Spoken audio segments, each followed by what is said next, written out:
మీరు చూస్తున్నారు వైవే న్యూస్. మా న్యూస్ మీకు నచ్చితే లైక్ చేయండి, షేర్ చేయండి, సబ్స్క్రైబ్ అవడం మాత్రం మర్చిపోవద్దు. మన ఇంటి ఆడపడిచిన మన హోంమంత్రి రాష్ట్రంలోనే మీ అందరికీ తెలుసు ఎలా వాక్చాలంతో ఎంత మన బైకరపేట నియోజకవర్గానికి మంచి పేరు తెస్తున్నారో.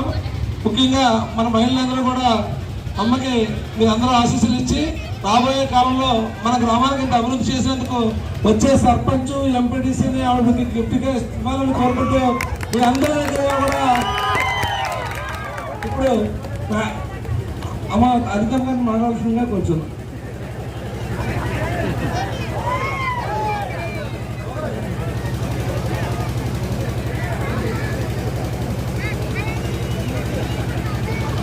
అమ్మా. అందరికీ నమస్కారం. బాగున్నారమ్మా? మా ఆడపిల్లలు చెప్పాలి. థ్యాంక్ యూ సో మచ్ అమ్మా. ఈరోజు చాలా ఆనందంగా ఉంది. ఎప్పటి నుంచో అనుకుంటున్నాను పెంట కూడా రావాలి అని. ఏదో ఒక ప్రోగ్రాం ఈ రోజు కనుక రాకపోతే మా ఇంటి ముందు వచ్చి ధర్నా చేస్తాడని మాత్రం ఫిక్స్ అయ్యాను నేను.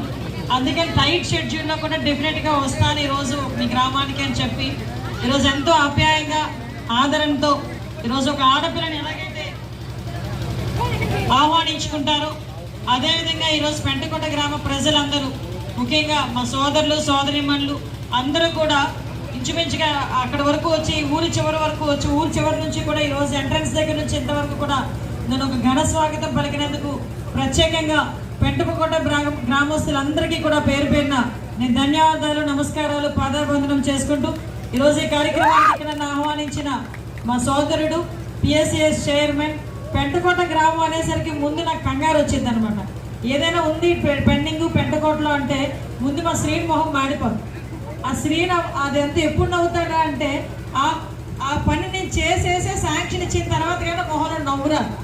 ఇందాక నేను వచ్చిన వెంటనే ఏం పెండింగ్ వచ్చారా బాబు, నవరా బాబు అని అడిగాను మా తమ్ముడు.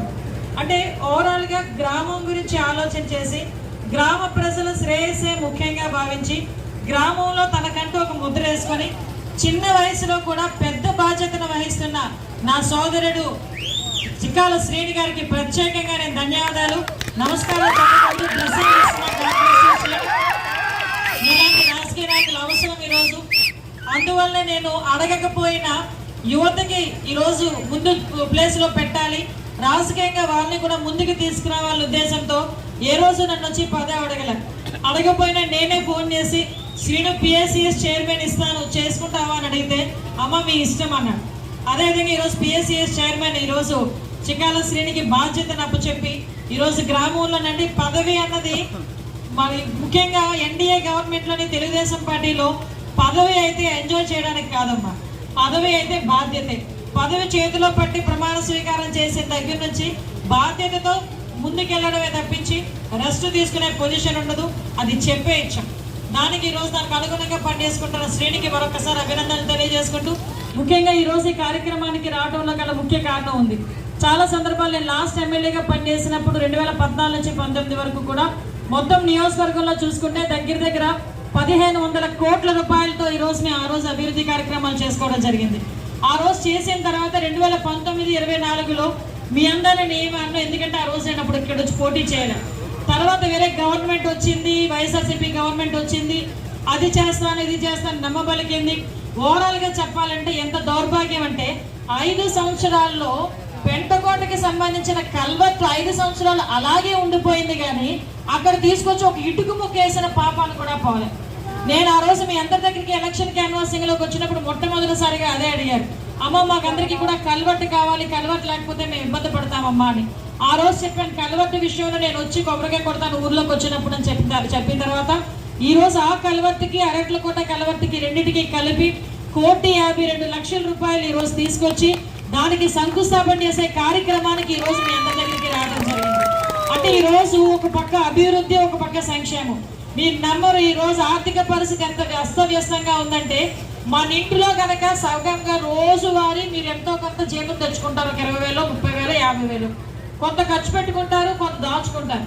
ఈ దాచుకున్న సొమ్ము సడన్ గా వచ్చి దొంగడు ఎత్తుకెళ్ళిపోతే మన రోజువారీలు ఎంత అస్తవ్యస్తం అయిపోతుందో అర్థం చేసుకోండి. యాస్టేజ్ గా లాస్ట్ 5 సంవత్సరాల పరిస్థితి అదే. కూడబెట్టే రూపాయి కూడబెట్టి చంద్రబాబు నాయుడు గారు జగన్మోహన్ రెడ్డి వచ్చి కాకి ఎత్తుకుపోయిన పరిస్థితి. కనీసం ఎంత అస్తవ్యస్తం అయిపోయిందంటే ఈ గవర్నమెంట్ బిల్డింగ్ ఏదైనా మంచిగా ఉంటే చాలు, దీన్ని తాకట్టు పెడితే ఎంత మనకి డబ్బు వస్తుంది, ఈ పలానా తాకట్టు పెడితే ఎంత అప్పు వస్తుంది అనుకున్న ఆలోచించుకున్నారే తప్పించి ఏ రోజు కూడా సంపద సృష్టించాలి, దీని మీద ఇంకొంచెం ఇన్వెస్ట్ చేస్తే ఏ రకంగా వస్తుంది, ఇక్కడ కంపెనీ కడితే ఎంతమందికి ఉద్యోగాలు వస్తాయి, ఇక్కడ అగ్రికల్చర్ గా డెవలప్ చేస్తే ఎంతమందికి ఉపాధి కల్పిస్తారన్న ఆలోచన పోలే. ఏ రోజైనా అది తాకట్టు పెడదామా ఇది తాకట్టు పెడదామా. దౌర్భాగ్యం ఏంటంటే ఎందుకు 2 లైన్లు ఆ విషయాల గురించి చెప్పాలి, మీకు అర్థం అవ్వాలి కాబట్టి. తాగే వాళ్ళు అంటే మందు తీసుకునే వాళ్ళు ఆ రోజు ఇచ్చింది కల్తీ మందు, దాని మీద సిట్ ఎంక్వైరీ అవుతుంది, అది వేరే విషయం పక్కన పెట్టండి. ఈ రోజు అప్పట్లోని తాగే వాళ్ళు నా రాష్ట్రంలో ఎంతమంది ఉన్నారు కాబట్టి వీళ్ళందరి మీద నాకు ఇంత ఆదాయం వస్తుంది కాబట్టి వీళ్ళందరినీ కూడా తాకట్టు పెట్టేసి 25,000 కోట్ల రూపాయలు 15 సంవత్సరాలకు మిమ్మల్ని అందరినీ తాకట్టు పెట్టేసి డబ్బులు తీసుకొచ్చేసిన పరిస్థితి. అంటే తాగేవాళ్ళు రేపు పొద్దున్న ఎవరైనా వచ్చి మద్యపాన నిషేధం చేద్దామన్నా కూడా చేయలేని పరిస్థితి. అంత దౌర్భాగ్యమైన పరిస్థితుల్లో తీసుకెళ్లిపోయిన తర్వాత మీ అందరి ఆదరణతో మీ అందరూ కూడా మళ్ళా తిరిగి ఎన్డీఏ కూటమి రావాలి అని గౌరవ చంద్రబాబు నాయుడు గారి మీద నమ్మకంతో, గౌరవ పవన్ కళ్యాణ్ గారి మీద ఉన్న నమ్మకంతో, ఈ రోజు మోడీ గారి మీద ఉన్న నమ్మకంతో మమ్మల్ని తీసుకొచ్చి మంచి మెజార్టీలు, మామూలు మెజార్టీలు కాదు, 44,000 మెజార్టీ అంటే పాయకరావుపేట చరిత్రలో ఈ రోజు వరకు ఏ ఎమ్మెల్యే కూడా రాని మెజార్టీని నాకు ఇచ్చారు. అదేవిధంగా ఈ రోజు పాయకరావుపేట నియోజకవర్గ చరిత్రలో ఏ ఒక్క ఎమ్మెల్యే కూడా మంత్రి పదవి చేయలేదు. కానీ అవకాశం గౌరవ చంద్రబాబు నాయుడు గారు, పవన్ కళ్యాణ్ గారు, మోడీ గారు నాకు ఇస్తే దానికి బేస్ ఏర్పాటు చేసింది పాయకరావుపేట నియోజకవర్గ ప్రజలు. డైరెక్ట్ గా హోమ్ మినిస్టర్ చేసిన పరిస్థితి. ఈ రోజు ఇంకా నాకు బాధ్యత పెరిగింది. ఒక పక్క స్టేట్ వైడ్ ఇష్యూస్ చూసుకుంటూనే గ్రామంలోని కానీ నియోజకవర్గంలో అన్ని చేసుకోవాలని చెప్పి ఇక్కడ అడ్మినిస్ట్రేషన్ లో ఎక్కడ ఇబ్బంది రాకుండా చూసుకునే బాధ్యత కూడా మేము తీసుకుంటున్నాం. దానిలో భాగంగానే చాలా మంది ఏమనుకుంటారంటే అమ్మ దూరంగా ఉంది కదా, నియోజకవర్గంలో ఏం జరుగుతుందో ఏం జరగట్లేదు తెలుస్తుందో లేదో అనుకుంటారు. కానీ ఈచ్ అండ్ ఎవ్రీథింగ్ ఈ రోజు మన నియోజకవర్గంలో ముఖ్యంగా పెంటకోట గ్రామంలో మత్స్యకార సోదరులకి మీ అందరికీ కూడా ఒకటి చెప్పాలి. చంద్రబాబు నాయుడు గారు చెప్పినట్టుగా ఎన్డీఏ కూటమిలో మీకు వ్యాట్ నిషేధ సమయంలో 20,000 రూపాయలు ఇస్తా ఉన్నావా లేదమ్మా? ఇస్తామని చెప్పావా?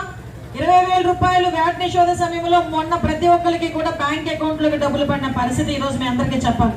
ఈ రోజు కంట్రీ మొత్తం మీద అంటే దేశం మొత్తం మీద 100 సెంటర్లు ఇచ్చారు. ఇప్పుడు పెంటకోటలో నేను ఇనాగ్రేట్ చేసిన 2 కోట్ల రూపాయలు పెట్టి ఫిషింగ్ మల్టీపర్పస్ సెంటర్లు, dry platforms, fishing dry platforms, అలాంటివన్నీ కలిపి 2 కోట్ల రూపాయలు పెట్టి చేస్తే ఓన్లీ మన జిల్లాలో 2 చోట్ల వచ్చింది. మొత్తం 2 జిల్లాలు కలుపుకొని విశాఖపట్నం, అనకాపల్లి కలుపుకొని 2 సెంటర్లు వచ్చింది. ఒకటి పరవాడ, 2 పెంటకోటలోనే.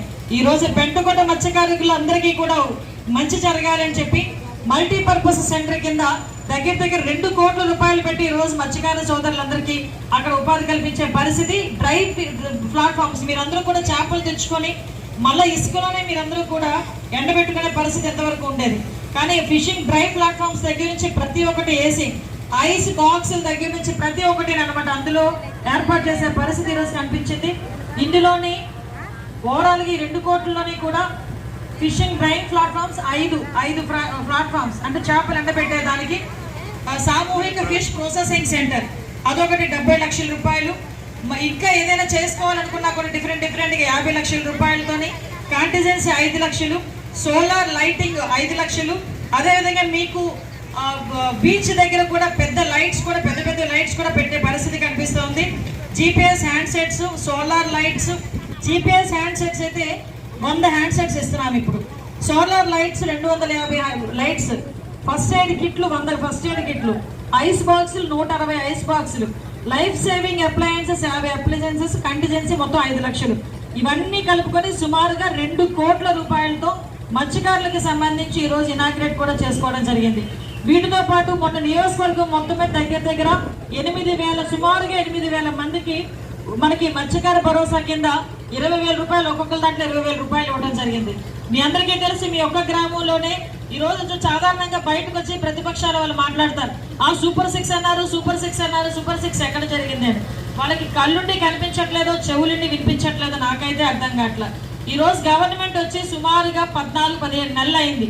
ఈ 14-15 నెలల్లోని ఇంచుమించుగా చెప్పాలంటే సూపర్ 6లో 4 సూపర్ 6లకి మేము ఈరోజు 4 విభాగాలకి అన్నింటినీ కూడా ఈరోజు మేము ఇచ్చిన పరిస్థితి. మీ అందరికీ తెలుసు 2,000 రూపాయల నుంచి 3,000 రూపాయలు పెన్షన్ చేస్తారని ఊకదప్పుడు ప్రసంగాలు ఇచ్చిన జగన్మోహన్ రెడ్డి ముఖ్యమంత్రి అయిన తర్వాత 3,000 రూపాయలు ఏదయ్యా అని అడిగితే పెంచుకుంటూ పోతాను అని చెప్పి చెయ్యి చివరి నుంచి చివరికి పెట్టాడు. గుర్తుందో లేదా? ఎన్ని సంవత్సరాలు పట్టిందంటే 2,000 నుంచి 3,000 రూపాయలు రావడానికి 5 సంవత్సరాలు పట్టింది. 250 ఏదో ఇంటి ఖర్చు టీ ఖర్చులు కూడా వచ్చి ఉంటాం 250 కూడా ముసలాళ్ళకి కూడా. అటువంటిది ఈ రోజు మనం చెప్పినట్టుగా 3,000 రూపాయల నుంచి 4,000 రూపాయలు ఇస్తామని చెప్పింది. ఎలక్షన్కి ఇంకా అతను ప్రమాణ స్వీకారం చేయకముందే ముందు నెల నుంచి ఇస్తారని చెప్పి 1వ తారీఖు వచ్చేసరికి 7,000 రూపాయలు తీసుకొచ్చి ఆ పెన్షన్ ఇచ్చిన పరిస్థితి కూడా కనిపించండి. అవునా కదా? మీ అందరికీ కూడా 4,000 రూపాయలు 1వ తారీఖు అయ్యేసరికి ఇంటింటికి తీసుకొచ్చిన పరిస్థితి మీ అందరికీ కూడా చూస్తున్నారు ఈరోజు. ఒకవేళ 1వ తారీఖు ఆదివారం వచ్చిందనుకోండి, నేను మీటింగ్లో ఉన్నా ఒకసారి, 1వ తారీఖు ఆదివారం వచ్చింది సార్ 2వ తారీఖు ఇద్దామా అని అడిగారు. 31వ తారీఖు ఇవ్వడానికి మీకు ఏమైనా ప్రాబ్లమా అని అడిగారు చంద్రబాబు నాయుడు గారు. అంటే ముందు రోజు తీసుకొచ్చి ఒక్కొక్కరికి కూడా ఇచ్చిన పరిస్థితి కూడా కనిపించింది. అది కమిట్మెంట్ అంటే. ఒకవైపు నుంచి జీతాలు ఇచ్చేదానికి కూడా కష్టంగా ఉన్న రాష్ట్రంలోని రోడ్లు వేయాలి, గుంతల రోడ్లు ఏమి ఉండకూడదు అని చెప్పి ఈ రోజు చూసుకుంటే దగ్గర R&B తరపు నుంచి 15 కోట్ల రూపాయలు ఒక మన నియోజకవర్గంలోనే ఇచ్చిన పరిస్థితి. ఈ రోజు పాయకరాపేట నుంచి పెట్టుకుంటూ వచ్చే రోడ్డు మళ్ళీ రిపేర్స్ కానీ మళ్ళీ కొంచెం స్ట్రెంథెన్ చేయడం కానీ, అదేవిధంగా మనకి పాల్తేరు నుంచి పాల్మన్పేట ఈదటం పాల్మన్పేట ద్వయ వెంకటనగర్ వరకు ఒక రోడ్డు కానీ, అదేవిధంగా మనకి నక్కపల్లి దగ్గరకు వచ్చేసరికి దండువాక నుంచి పెద్ద తీనార్ల సిహెచ్ఎల్పురం వైపుగా మనకి జానకీపేటకు వచ్చే రోడ్లు కానీ, అదేవిధంగా సారిపల్లిపాలెం రోడ్లు కానీ, ఇలా దార్లపూడి విసరావర్ల దార్లపూడి దగ్గర నుంచి లోపలికి ఊర్లోకి ఒక రోడ్డు కానీ, ఇవన్నీ చూసుకుంటే సుమారుగా 15 కోట్ల రూపాయలు పెట్టి R&B డిపార్ట్మెంట్లోనే ఈ రోజు రోడ్లు వేయించడానికి మేము ప్రపోజల్స్ ఇచ్చాం. ఆల్రెడీ అందులో సుమారుగా 8 కోట్ల రూపాయలు శాంక్షన్ అయిపోయినాయి. మిగతా 7 కోట్ల రూపాయలు మహా అయితే ఇంకొక 10 daysలో శాంక్షన్ అయ్యి టెండర్స్ కూడా వెళ్ళి మళ్ళీ ఆ రోజు కూడా మేము అందరం కూడా శంకుస్థాపన చేసే పరిస్థితి. నేను ఎందుకు ఇవన్నీ చెప్తున్నానంటే లాస్ట్ 5 సంవత్సరాలు ఒక్కసారి మీరు జాగ్రత్తగా గమనించండి అమ్మా. లాస్ట్ 5 సంవత్సరాల్లో ఎక్కడికి ఒక రోడ్డు వేసిన పాపాన్ని పోయారా? 5 సంవత్సరాలు ఏమేనంటే పప్పు బెల్లాలు పంచినట్టుగా నీకు ఆ డబ్బులు ఇచ్చాను కదా ఈ డబ్బులు ఇచ్చాను కదా అని చెప్పి మాట్లాడారు తప్పించి ఈ రోజు అవే డబ్బులు మేము ఇస్తున్నాం, అంతకన్నా ఎక్కువ ఇస్తున్నాం. ఈ రోజు తల్లికి వందనం అని చెప్పి మీరు ఇంట్లో ఎంతమంది పిల్లలు చదువుకుంటే అంతమందికి కూడా డబ్బులు ఇచ్చిన పరిస్థితి. ఆ రోజు కన్నా ఈ రోజు అన్నా క్యాంటీన్ తిరిగి పునరుద్ధరించుకున్నాం. ఆ రోజు కంటే ఈ రోజు పెన్షన్లు ఎక్కువ డబ్బులు ఎక్కువ చేసుకున్నాం. ఆ రోజు కంటే ఈ రోజు మహిళలకి ఉచిత బస్సు సౌకర్యం కల్పించాం. అదేవిధంగా ఈ రోజు వీళ్ళకే కాదండి అన్నా క్యాంటీన్లు ఏర్పాటు చేసుకోవడం, ఇవన్నీ కూడా ఒక పక్క నుంచి ఏర్పాటు చేసుకుంటా ఉంటే దీనికి మన మత్స్యకార సోదరులకు అనుకున్నట్టు డబ్బులు మేము ఏర్పాటు చేయడం జరిగింది. ఈ రోజు చేనేత కార్మికులకి వాళ్ళందరికీ కూడా 200 రూపాయలు యూనిట్లు ఉచిత ఇవ్వడం జరుగుతుంది. ఇవన్నీ చేస్తూనే గ్రామాల అభివృద్ధి కూడా జరగాలని ఆకాంక్షతో ముందుకెళ్ళాం. ఎక్కడ వరకు ఎందుకమ్మా ఇక్కడే ఉద్దండపురం ఉంది, ఆవ ఉంది, గోపాలపట్నం ఆవ. ఆ ఆవు దగ్గర మీ అందరికీ తెలుసు సుమారుగా 150 కోట్ల రూపాయలు పెట్టి వాటర్ ప్రాజెక్ట్ ఇస్తే నేను ఎమ్మెల్యేగా ఉండేటప్పుడు శంకుస్థాపన చేసే వర్క్ అంతా మొదలు పెడితే లాస్ట్ 5 సంవత్సరాలు గొయ్యి తవ్వాలా పైప్ పెట్టాలా రెండింటి కన్ఫ్యూజన్ అయ్యి హెడ్ లేకుండా పైప్ లైన్లకి రోడ్లన్నీ తవ్వేశారు. ఎంత దారుణం అంటే ట్యాంక్ ఉండాలి, బోర్ ఉండాలి, బోర్లోంచి వాటర్ ట్యాంక్లోకి వెళ్ళాలి, ట్యాంక్లోంచి వాటర్ పైప్ లైన్లోకి రావాలి. ఈ బోరు ఈ ట్యాంకు ఏమీ లేదు. ఈ పైప్ లైన్లు మాత్రం తవ్వుకుంటూ వేసుకుని వెళ్ళిపోయారు. తీరా మళ్ళీ అవన్నీ ఎవరు కూర్చారు వచ్చి మళ్ళీ మేము వచ్చిన తర్వాత మళ్ళీ రోడ్లన్నీ కూడా సాఫ్గా చేసుకోవాల్సిన పరిస్థితి. అంటే నేనేమంటానంటే బుర్ర లేకుండా పనిచేశారు లాస్ట్ గవర్నమెంట్లో. మళ్ళీ ఈ రోజు మళ్ళీ మనం అన్నీ సెటరేట్ చేసుకుంటున్నాం. అన్నీ సెటరేట్ చేసుకుంటూనే మీ గ్రామానికి ఏమేమి కావాలో అవన్నీ కూడా మేము చూసుకునే బాధ్యత తీసుకుంటున్నాం. ఇప్పుడే నాకు చెప్పాడు సోదరుడు, ఇక్కడ ట్రాన్స్ఫార్మర్ లేక కొంచెం వోల్టేజ్ ప్రాబ్లంతో కూడా ఉన్నారు. ఎప్పటి నుంచో ఉండిపోయిన కరెంట్ లైన్స్ని కూడా కొంచెం స్తంభాలని కూడా కొంత మేము రిపేర్ చేయాలి అని నేను ఇమీడియట్గా డిఈ గారు వాళ్ళతో మాట్లాడి సెక్రటరీతో మాట్లాడితే 2 ట్రాన్స్ఫార్మర్లు సరిపోతాయి అంటున్నారు. మరి 2 ట్రాన్స్ఫార్మర్లు సరిపోతే అది మీ ఇష్టం. 2 ట్రాన్స్ఫార్మర్లు కావాలా 3 ట్రాన్స్ఫార్మర్లు కావాలా పెట్టించి ఇక్కడ వోల్టేజ్ ప్రాబ్లం లేకుండా చూసుకునే బాధ్యత కూడా మేము తీసుకుంటాం. అదేవిధంగా మీరందరూ కూడా వాటర్కి సంబంధించి ఒక పైప్ లైన్ గురించి కూడా చెప్పారు, అది కూడా మేము ఏర్పాటు చేసుకుంటాం. ఇప్పుడు ప్రతి ఒక్కరికి ఏంటంటే హౌసింగ్ అనేది ఒక కళ, సొంత ఇంటి కళ అనేది చాలా మందికి ఎప్పటి నుంచో మా అందరికీ కూడా ఒక కళ. అద్దెలు ఇచ్చుకోలేకపోతున్నాము, మా ఒకే ఇంట్లో చాలా మంది ఉంటున్నామని చాలా మంది నేను ఎలక్షన్ క్యాన్వాస్కి వచ్చినప్పుడు కూడా చెప్పున్నారు. వాళ్ళందరికీ కూడా నేను చెప్పేది ఏంటంటే ఇప్పుడు అంతా కూడా సర్వే చేయించుకుంటున్నామండి. ఈ రోజు గ్రామాల లెవెల్లో హౌసింగ్ అంటే ఇల్లు లేని వాళ్ళకి 3 సెంట్ల స్థలం ఇచ్చి ఇల్లు కట్టించే బాధ్యత కూడా ఈరోజు గవర్నమెంట్ తీసుకుంటుంది. దానికి సంబంధించి సర్వే కూడా జరుగుతుంది. ఎవరైనా హౌసింగ్ ప్రాబ్లం ఉన్న వాళ్ళు సెక్రటరీస్కి సంబంధించి సెక్రటేరియట్లో మీరు అప్లికేషన్ పెట్టుకోవచ్చు. ఒక సర్వే కూడా జరుగుతోంది. ఈ సర్వేలో భాగంగానే ప్రతి ఒక్కటి కూడా ముందుకు తీసుకెళ్తాం. అది కూడా మీ అందరికీ కూడా తెలియజెప్పుకుంటున్నా. ఈ రోజు మీ అందరికీ తెలుసు, నక్కపల్లిలోని మీ అందరికి చాలా మంది పిల్లలకు ఉద్యోగాలు లేక అల్లాడిపోతున్న పరిస్థితి. వాళ్ళందరికీ కూడా నేను ఆ రోజు ప్రామిస్ చేశా, 20,000 ఉద్యోగాలు ఇస్తానమ్మా అని చెప్పి నా తరపు నుంచి. కానీ ఈ రోజు మన నియోజకవర్గమే చుట్టుపక్కల ఉన్న నియోజకవర్గాలకి కూడా ఉద్యోగాల అవకాశాలు ఇచ్చే పరిస్థితి ఉంది. ఈరోజు నక్కపల్లిలో బల్క్ డ్రగ్ ఫ్యాక్టరీ కానీ, ఆర్సెల్ మెటల్ స్టీల్ ఫ్యాక్టరీ కానీ, ఇవన్నీ కూడా మీరు అనుకోవచ్చు అవి ఎప్పుడు వస్తాయమ్మా, ఇప్పుడు మనం చూస్తామో చెందామో అని మీరు అనుకోవచ్చు. కానీ రాసి పెట్టుకోండి, 2028 నాటికి ఆర్సెల్ మెటల్కి సంబంధించిన steel plant work first phase start అయ్యే పరిస్థితి మనకు కనిపిస్తూ ఉంటుంది. కాబట్టి ఇవన్నీ కూడా మనకి సంబంధించి ఈరోజు సంబంధించి మనకి స్త్రీనిధి నుంచి కానీ, అదేవిధంగా డ్వాక్రా గ్రూప్స్కి కానీ ప్రతి ఒక్కరికి కూడా ముందుండి నడిపించే బాధ్యత తీసుకున్నాం. మీరందరూ మాకు సహకరించండి. రాబోయే కాలంలో మీ అందరికీ కూడా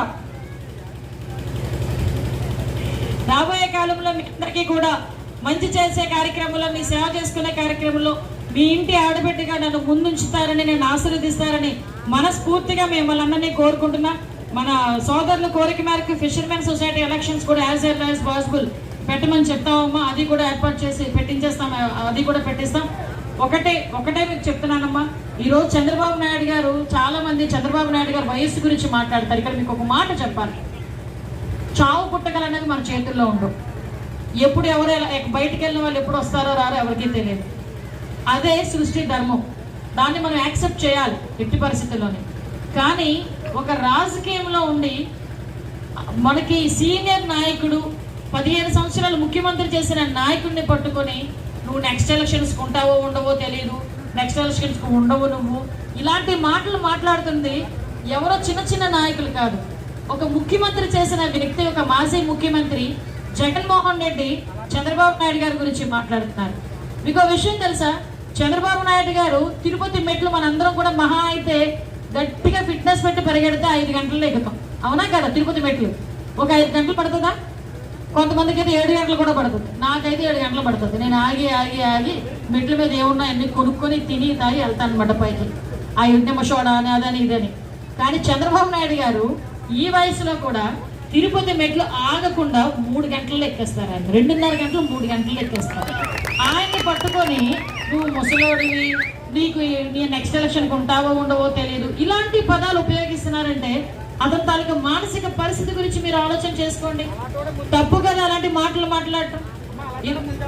అది దేవాదేవం. మనం ఆ మాట, మనకు సంస్కారం ఉంది కాబట్టి మనం ఆ మాట అనకూడదు.